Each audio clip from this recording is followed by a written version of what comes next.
Comic Sense. Hi, welcome to Comic Sense. I'm Arnel. And I'm Kerwin. And today, no, we will not be reviewing any particular comic issue per se or a particular storyline, story arc.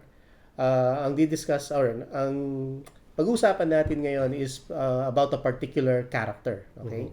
Particularly yung origins niya around the late 80s. Now, why this character? There has been some particular buzz about this character receiving a reboot to a movie that was made about this character in the 90s. Kasi this buzz started around the 2000, late 13 2000s? or 14? Oh, yun. Mga ganun. Early 2010s siguro. And after nun, kung ano-ano na yung nagyaring kwento, kung sino-sinong actor na yung napili para ganapin yung character na to. Pero hanggang ngayon, wala pa rin nagmamaterialize. Anyway, the particular character we're talking about, ayan, nakikita nyo na. Nakikita niyo. Ayan, Is The Crow. The Crow. So, sino ba si Crow sa mga hindi nakakaalam? Actually, si Crow is a character created by James O'Barr. And to give you small details lang about profile ni James O'Barr, he's an orphan. He's an orphan na lumaki sa mga foster care. Tapos he ended up joining the military. And then during his time in sa military, may tragedy na nangyari sa kanya. So ang nangyari is yung girlfriend niya, I think her name is Beverly. Tama. Beverly. Got into an accident. Actually, drunk driving accident ang nangyari sa kanya. So, nabangga, namatay. Okay. So, dumating yung point na, pero before non, during his time in the military, nagdo-draw na siya. Nag-illustrate na siya. So, military manuals yata eh. Yeah, Parang yata, ganun, no? oo. And then, yun nga, parang nilabas niya lahat ng depressions niya and everything dito sa gagawin niya regarding do sa The Crow nga, ika nga. So, naging inspiration niya to come up with this character. Yun. That's why kung kung familiar kayo with the comics, The Crow, lalo na yung mga naunang mga issues, I guess pati hanggang ngayon naman mga recent issues, they are very dark. Ang theme nila is about mostly revenge. Revenge, death, Retribution. Pwede bang isama mo dyan na suicide, no? Siguro. Well, may elements. May element siya, di ba? May elements na na tinatackle 'yon, pero it's not, hindi naman inflicted eh. Hindi. It's still murder. Murder pa rin ang theme. Anyway, kaya ganun ka dark yung comics nung umpisa. Hanggang ngayon actually dark pa rin. Kung bakit yun ang naging theme niya is because of that personal tragedy na naranasan ni James O'Barr, no? That's how deep it cut a scar sa sa mentality niya, sa pagkatao niya. That's why if you pick up any Crow comics, yung theme dark, yung art is dark, everything is dark, or that's why paborito ito ng mga goth, ng mga goth, emo. Actually, Kerwin and I have been thinking about reviewing nga or we'll talk about yung The Crow nga. Kaya lang, inaano na namin yung tipong dinidelay na namin kasi medyo iba yung niya, iba yung pangalan nun, iba yung theme kasi niya. So, medyo hindi siya light, ika nga. So, ang nangyayari sa amin is baka internally maano kami or maano yung audience, kaya naghahanap kami ng perfect timing para maano natin to, ma-review natin to. Pero yun na nga, dahil nga existing na talaga yung yung mga plans para i-reboot siya, kaya napag-usapan na namin na i-review na siya ngayon. Now, going back to the history, I think the first issue, was released in 1989. So nabuo na ni Under Caliber Press yun. Under Caliber Press. Nabuo na ni James O'Barr, ang writer. Yung kwento niya, nabuo na niya yung art, and he found the publisher, yung Caliber Press. And 1989 na-release yung unang-unang issue ng The Crow. And then after that, I think there have been four siya. four issue publishers. And then after no, nagkaroon siya ng iba-ibang publishers from Kitchen Sink, Kitchen and then Sink, Image at saka IDW. IDW yung Yeah, pinakahuli. yung So, pinakahuli. ganun na karaming nag-handle ng Crow. Hindi siya kasi mainstream comics, no. It's the theme, the art, and the overall comic is not mainstream. It's not for everyone. There's a certain niche audience na talagang yun lang ang maghahanap ng ganitong comic. Now, sa amin ni Arnel kasi, we are into these characters na yung mga brooding, Dark, brooding, Dark. gritty characters. gritty, yan, yung mga yan. anti-heroes. Tsaka we also like supernatural themed comics. Huwag naman sana yung mga sobrang lakas na supernatural. Yung mga ayoko yung overly powered Pero si Crow, Same, oo. si Crow kasi he's like superhuman pero not that supreme. Okay? Kasi he bleeds. He bleeds. Oo, tapos nasasaktan din. So, yun. He takes time to recuperate. O, kaya lang yung parang yung yung urge for revenge mas nagma-manifest kumpara dun sa ibang pain na nararamdaman niya. So that's our background into this comic, no. So let's go into the actual story, yung origin. So yung story niya kasi in the comics, the Crow is actually named Eric Draven. He is by profession, he's a musician. He's part He's a of a band. guitarist. Yeah, he's a guitarist ng Hangman's Noose. Noose yata. Oh, tama.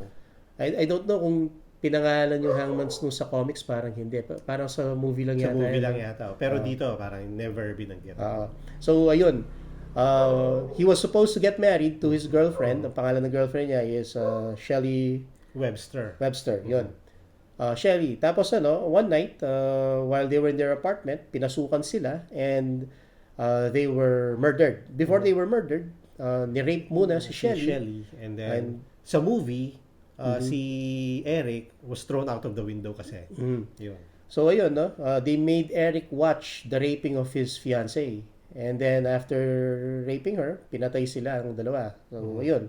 Now, because of Eric's will to exact revenge on those who killed his fiancée, hindi man sa kanya, his fiancée, something supernatural happened.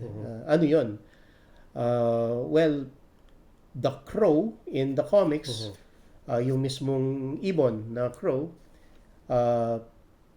came back with Eric's spirit. Spirit. So nire-revive niya si Eric for only one purpose, and that purpose is revenge. Exact revenge. To exact revenge on those who did them wrong, no?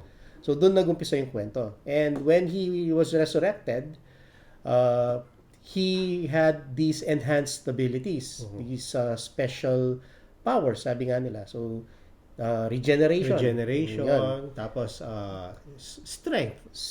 Yeah. Strength na rin, no? And then, di ba? A bit enhanced. Enhanced, yeah. Enhanced, Tapos he had some kind of parang foresight. Nakikita niya yung nakikita ng ibon. Meron siyang clairvoyance. Pwede ba sabihin niya? Pwede. Clairvoyance. So ayun, no. All of these were granted to him so that he could do what he's supposed to do ngayong bumalik siya, and that's to get revenge on those people who killed them. So ganun yung naging kwento ng The Crow, and that's the recurring theme sa lahat ng mga subsequent movies tsaka doon sa series, di ba? Ayun. Actually, doon sa series kasi same character pero different actor kasi as we all know, doon sa first movie may accident na nangyari doon kay Brandon Lee. So sorry to say pero yun nga, namatay, nagkaroon ng accident doon. So yun. So ayun, no. Siguro next time pwede natin pag-usapan yung movie na yun. That's another different topic specific for the movie. Pero yun nga, no, there were a lot of yung comics na lumabas na ginawa ni James O'Barr after 1989, it created some buzz. To the point na Hollywood actually looked at the comics and nagustuhan nila. They wanted to make a movie out of it. Kasi nung 90s, dyan uso yung mga attitude, emo era. Emo attitude, era. Yeah, attitude. So, pasok na mga pasok. rebel years. Rebellious, dark. Yan, mga iba-ibang comic characters. Mga gothics, yeah. So, 1994, lumabas yung movie ng Crow. That was the first movie. And the actor who portrayed the Crow was the late Brandon Lee. Another person na pwede natin gawing topic sa mga susunod na, episodes natin. So, that movie is considered by a lot of fans to be the perfect Crow adaptation. Pero I think nung unang labas niya, hindi siya ganun kaano, di ba? Hindi siya blockbuster eh. Hindi siya naging cult classic siya after. Yes, cult classic lang siya. Kasi not everybody, hindi nag-mainstream talaga ang Crow eh. Never. Parang never siya underground pa rin siya noon eh. But it created enough buzz para mapansin siya ng mga producers ng mga companies at ginawa siyang movie. Now, part of the mystique ng comics na The Crow is because of that movie actually. Dahil meron na namang tragedy nangyari dun sa pelikula during the filming of that Crow movie noong 1994. There was a freak accident and namatay yung main actor, si Brandon. Si Brandon Lee dun sa set. That instead of black bullets. Actually black bullet pa rin. Black bullet pero meron siyang debris na talagang yun dahil nga point blank yung scene nung so it still caused him trauma dito sa chest yata, di ba? So ayun, it only added to the popularity and to the mystique and to the overall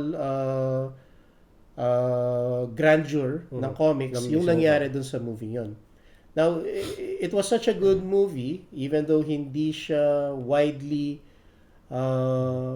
loved kasi maraming tao doon hindi man kilala ang Crow, no? Only true fans ang tumangkilik doon sa movie. It was so well received that it received 3 movie sequels. Okay? So second movie was City of Angels. City of Angels, si pangalan ng actor na yun? Parang Latino. Vincent Perez. Vincent Perez, yeah. And then the third movie, I can't remember kasi hindi na siya ganda. Kasi actually, hanggang City of Angels lang ang pinanood ko. Ako rin. Yung third and tsaka fourth movie, hindi na kasi medyo na, hindi ko nagustuhan yung second. So, I'm guessing yung third at tsaka fourth, nag-assume ako na hindi ko na rin maano. So, parang ganun din ako kasi masyado kaming na enamored dun sa sa umang movie. Para sa amin yun na yung movie na yun. Hindi na kailangan dugtungan, magkaroon na sequel or reboot. Pero nagkaroon pa, yung City of Angels, tapos may pangatlo. Yung natatanda ko character yung fourth movie, si Furlong. Si Edward Furlong. Tapos, si Terminator. T2. So fourth Crow movie, si Edward Furlong. And then, The Crow even had a TV series. And ang pangalan ng series is The Crow Stairway to Heaven. It was an adaptation of the original story, yung story na ginamit dun sa movie una. And the series starred one of the up-and-coming martial art actors noong 90s. Actually, siguro kilala nyo na, si Mark Dacascos.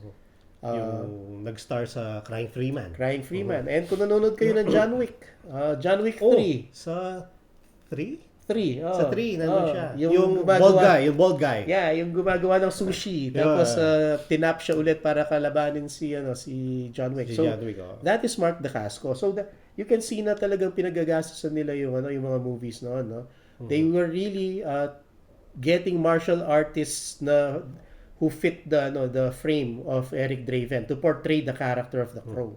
So, that's how popular the comics was becoming during the 90s. Pero yun nga, every year, nag-iiba yung panlasa ng mga tao.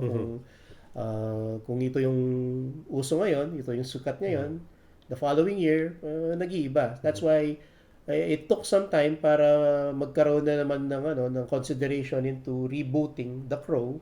And that consideration actually started again in 2013.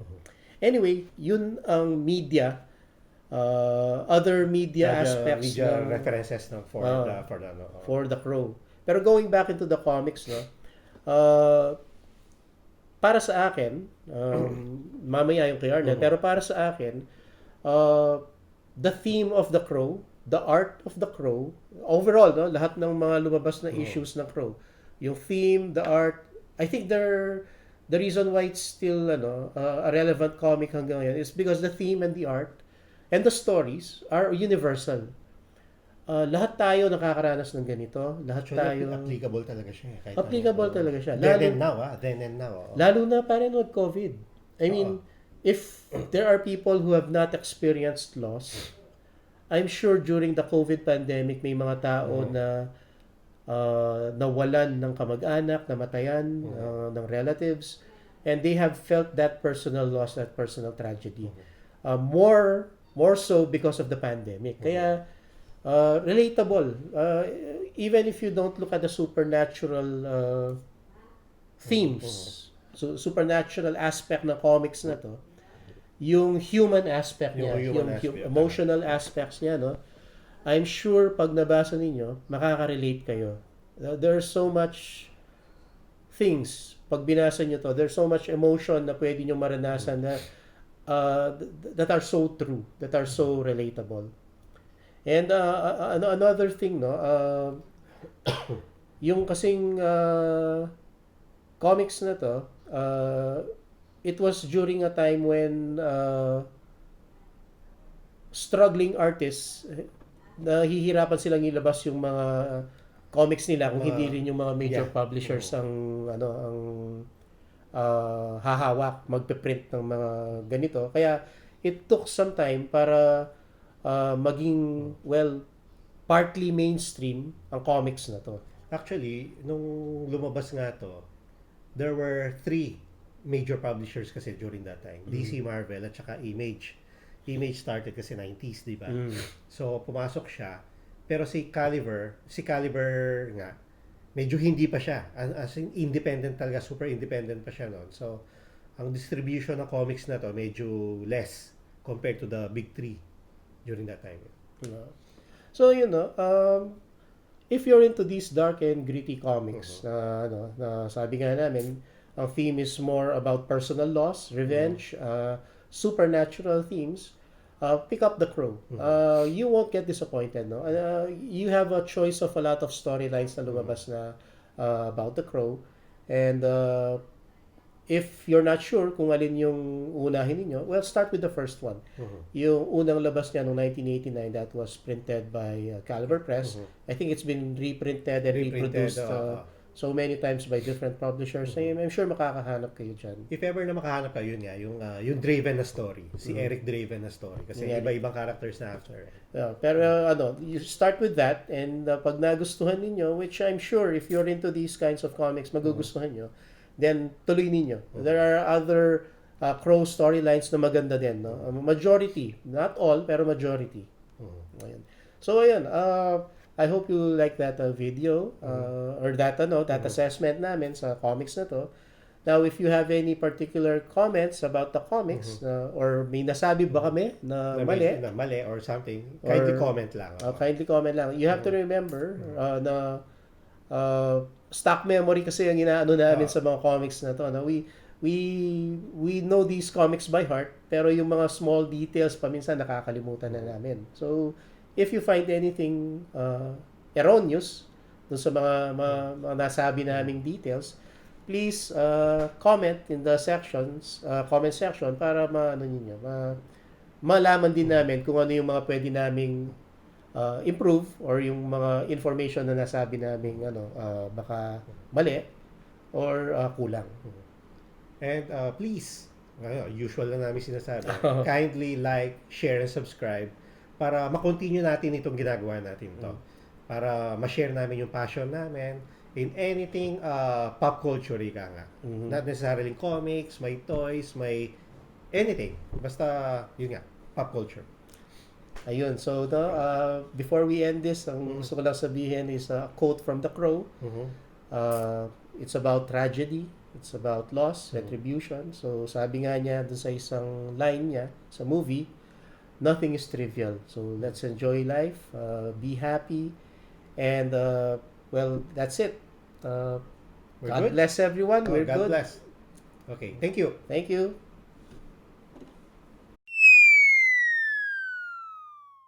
Comic Sense.